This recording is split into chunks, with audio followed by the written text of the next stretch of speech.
अस्सलाम वालेकुम नाज़रीन, प्यारे व्यूअर्स, आप देख रहे हैं मतलूब राइट ऑफिशियल। इस यूट्यूब चैनल को देखते रहिए, लाइक कीजिए, सब्सक्राइब कीजिए, दोस्तों को आपके साथ शेयर कीजिए और अपने कमेंट से हमें ज़रूर मुतला कीजिए। तो जनाब, बेशुमार खबरें, आज तो खबरों का ऐसे जैसे समंदर उमड़ आया है। आज इंटरनेशनल भी बहुत सी डेवलपमेंट हुई, बेशुमार, बल्कि तब्दीलियाँ, चेंजिंग और नए नए इनकलाबात, तब्दीलियाँ और फिर जंगी तैयारियाँ मिडल ईस्ट में, ईरान, इसराइल, और फिर जो एक तारीखी बेस थी उर्दन के वज़ीर ख़ारजा की, जो ईरान आए, ईरान को अमेरिका का पैगाम लेके, क्योंकि ईरान और अमेरिका के डायरेक्ट डिप्लोमेटिक ताल्लुकात नहीं है, इसलिए उन्होंने उर्दन के शाह अब्दुल्ला से जो है वो दरख्वास्त की कि वो जाके ईरान को समझाएं कि वो इसराइल पे अटैक ना करें, और हम तो इस इसराइल के इस हानिया को मारने के, इस्माइल हानिया को शहीद करने में हम शामिल नहीं थे। लेकिन ईरान ने उसको यकसर मुस्तरद और बुरी तरह मुस्तरद कर दिया। न सिर्फ मुस्तरद कर दिया, बल्कि उनको ये भी मैसेज अमेरिका को वापस पहुँचाया कि आप अगर हमारे भेजे हुए, हमारे फेंके हुए, हमारे फायर किए हुए मिसाइलों को अगर इंटरसेप्ट करेंगे उर्दन के अंदर, यार्डन के अंदर, तो हम यार्डन पे डायरेक्ट अटैक करेंगे।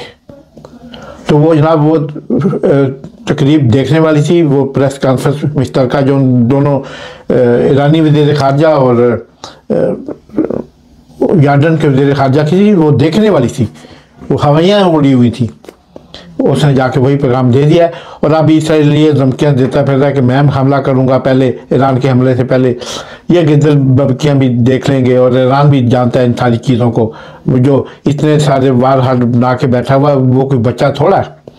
देखिए, अब ये अभी किसी भी लम्हे जंगें अच्छी तो नहीं होती हैं, लेकिन जंगें कई दफ़ा जो बच्चा बिगड़ जाए उसे समझाने के लिए फिर वो आपको थोड़ा सा ताकत का, पावर का इस्तेमाल करना पड़ता है।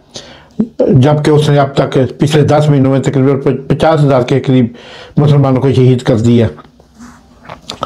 तो जनाब, अब आते हैं मुल्क की खबरों की तरफ। मुल्क के, बल्कि मुल्क के, वो भी हमारा ही मुल्क है। आज से सिर्फ 50 साल पहले उसका नाम मशरकी पाकिस्तान था, ईस्ट पाकिस्तान। और उस जो हमारी कोताहियों से, हमारी गलतियों से, हमारी नालायकियों से और हमारी बेतनाइयों से वो बांग्लादेश में कन्वर्ट हो गया, बांग्लादेश बन गया। तो बेशुमार आपको जैसे पुरानी तरीक़ें दोहराने का क्या मकसद, अब दिल दुखता है ये वो बातें करते हुए भी। शेख मुजीब के साथ, फैमिली के साथ क्या हुआ, हसीना वाजिद बात पढ़ती थी, घर पे मौजूद नहीं थी, बच गई। फिर इन्होंने तकरीबन 22 साल तक बांग्लादेशी कौम से एक शदीद इंतकाम लिया। वो इंतकाम क्या था? अपने माँ बाप, अपने बहन भाइयों, अपने कबीले, अपने कुंबे के कत्ल का बदला कौम से लिया। अभी पिछले दिनों बहुत सी खबरें आई उनके बेटों के मतलब कि उन्होंने 32 अरब रुपए, 32 अरब डॉलर, US डॉलर, जो हमारा और बांग्लादेश का तकरीबन ये एक साल का सालाना बजट होता है, यानी 25 करोड़ या उनकी 18 करोड़ अवाम का ये एनुअल बजट है। तो जनाब, वो लेके वो भागे मुल्क से, जजीरे खरीदे। आइसलैंड में उनका जजीरा है, और उन्होंने न्यूजीलैंड, फिजी में भी जजीरे खरीदे, और उनकी बेशुमार जो प्रॉपर्टी है वो इधर कनाडा में हुकूमत ने डिस्कवर की है। तो वो जनाब, अब वो सारी खुलेंगी। वाजिद साहब को 45 मिनट मिले कि आप मुल्क छोड़ दें, वरना हम जिम्मेदार नहीं होंगे। चीफ ऑफ आर्मी वकारुज़्ज़मान ने, चीफ ऑफ आर्मी स्टाफ वकारुज़्ज़मान ने ये उन्हें धमकी दी। और उस धमकी के बाद वो धमकी क्या थी, वो उन्होंने चेतावनी दी के बाद लोग आ गए हैं प्राइम मिनिस्टर हाउस के दरवाजे तक, मोहतरमा अब आप रिजाइन करें और जाएं, हम आपको भागने का एक मौका देते हैं वरना हम आपको अरेस्ट करेंगे। तो वो वकालत-उल-ज़मान जो उनका खुद अपना लगाया हुआ,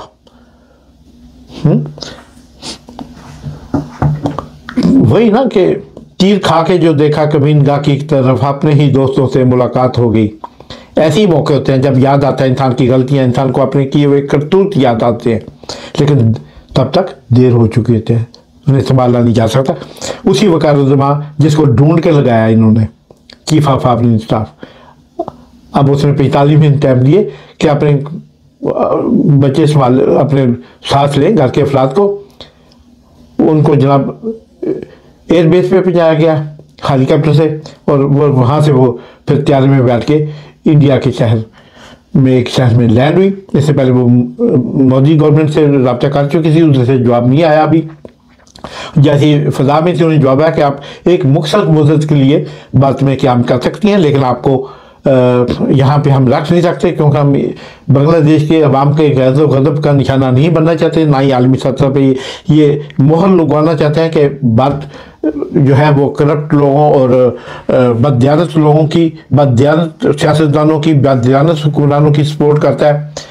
देख ले बात जो खुद अभी दूध का हुआ नहीं है, वो भी इस किस्म की है। जब बुरा वक्त आता है तो अपने भी साथ छोड़ जाते हैं। और ये अवामी लीग बांग्लादेश की, ये इंडिया की, आप समझ लें कि दूसरी बीजेपी थी, भारतीय जनता पार्टी थी एक किस्म की, वो फर्क ही नहीं था। इंडिया में मोदी था और इधर हसीना वाजिद थी, दोनों एक पार्टियां थी। अवामी लीग और बीजेपी एक ही सिक्के के दो रुख थे, और आज उन्हें उस यानी भारतीय सरजमीन में सिर्फ चारे का फ्यूल लेने की इजाज़त दी गई है कि आप फ्यूल बुलाए, चाय पिए और यहाँ से जाएं।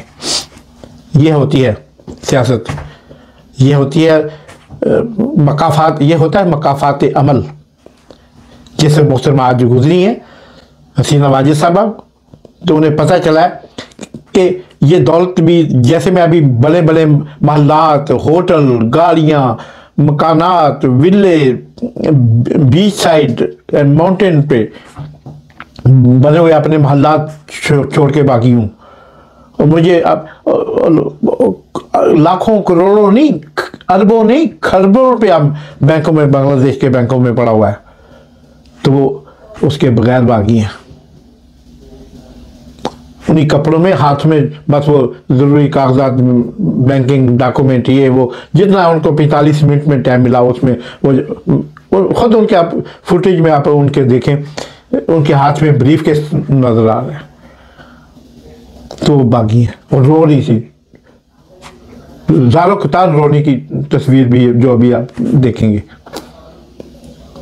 तो यार सर ये होता है अवाम, अपनी ही अवाम के खिलाफ उठ खड़ा होना, और ये सबक है, ये सबक अमोज़ दास्तान है जो हमारे मुल्क के हुक्मरानों के लिए, हमारे मुल्क के अशराफिया के लिए, मुक़तदरा के लिए, हमारे मुल्क के उन माफिया के लिए, सियासी माफिया के लिए, डिप्लोमेट कम्युनिटी के लिए, हमारी वो जो ब्यूरोक्रेसी है उनके लिए, सियासतदानों के लिए, करप्ट सियासतदानों के लिए। खुद एक दफ़ा नवाज शरीफ साहब भी ऐसे भागे थे सूटकेस लेके, 200-300 सूटकेस भर के लेके गए थे यहाँ से।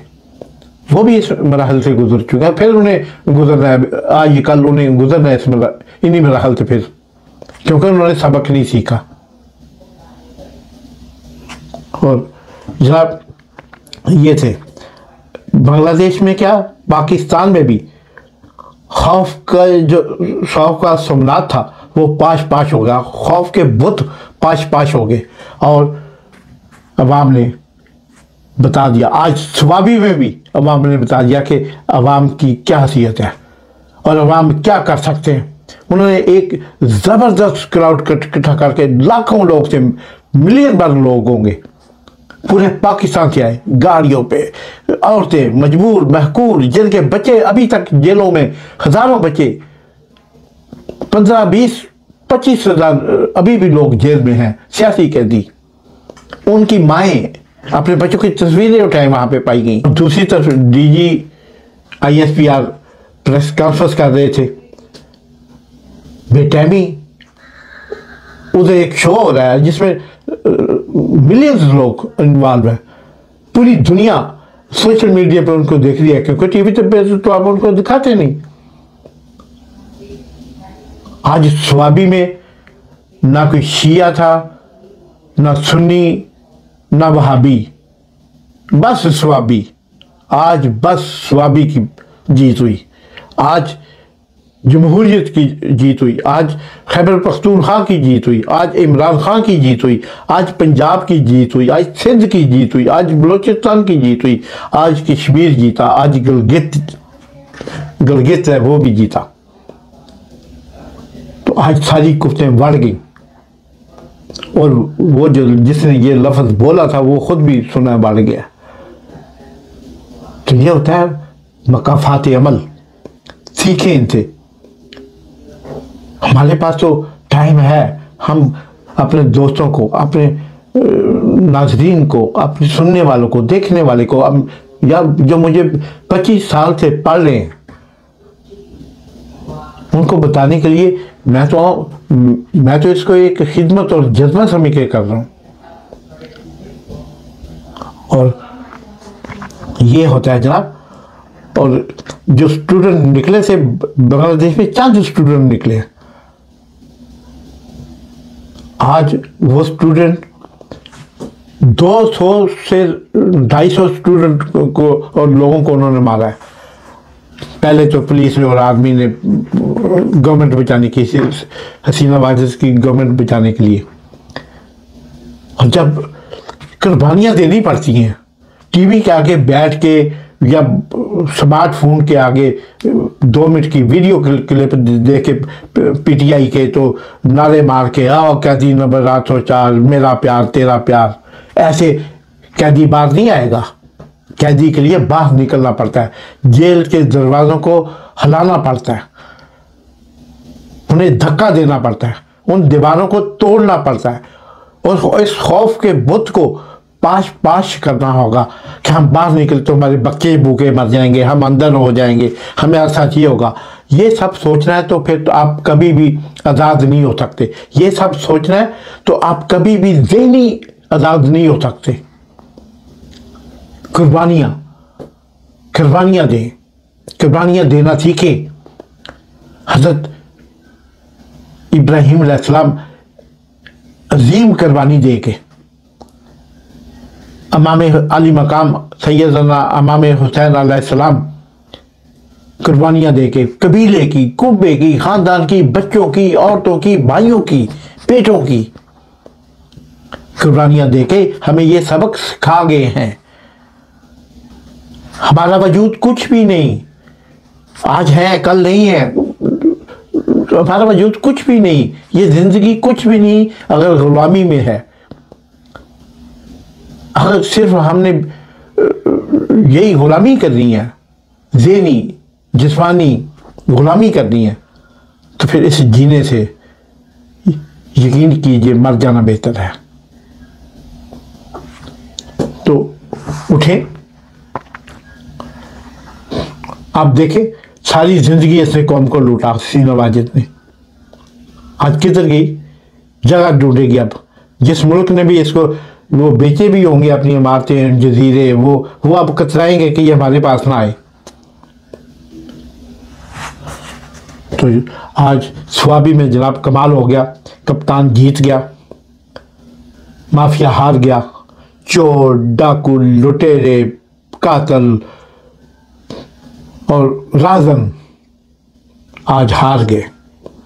आज बस एक ही जीता, बांग्लादेश में जमहूरियत, इंसानियत और रज़ाकार जीते। रज़ाकार उसे कहते, उन लोगों को कहते हैं जो पाकिस्तान से प्यार करते थे 71 में कतर की जंग के दौरान, उस तकसीम के दौरान जब पाकिस्तान को दुर्लख्त किया गया, जो पाकिस्तान का साथ दे रहे थे उनको रज़ाकार कहते थे। और हसीना वाजिद कहती थी कि रज़ाकारों को हम जीने का हक भी नहीं देंगे। आज वो जगह जगह रज़ाकार कह रहे हैं कि मैं भी रज़ाकार हूँ, तुम भी रज़ाकार हो। आज वो रज़ाकार पूरे बांग्लादेश में 18 से 20 करोड़ की पॉपुलेशन है, आज वो जीत गए। और हारे कौन? माफिया, चोर, डाकू। और इंशाअल्लाह ताला पाकिस्तान में भी चोर, डाकू, माफिया, रखदन, रसागीर, मुल्की लुटेरे ये जरूर नाकाम होंगे। बस आप लोग खड़े हो कप्तान के साथ, हक और सच और इंसाफ के साथ। आप ये चैनल मसरूर राज ऑफिशियल देखते रहिए, इसे लाइक कीजिए, सब्सक्राइब कीजिए, दोस्तों आपके साथ शेयर कीजिए और कमेंट बॉक्स में ज़रूर बताइए, ताकि आपकी बताई हुई चीज़ों से, आपके बताए हुए मशवरों से हम इस्लाह पाते हैं। नेक तमन्नाओं के साथ पाकिस्तान जिंदाबाद।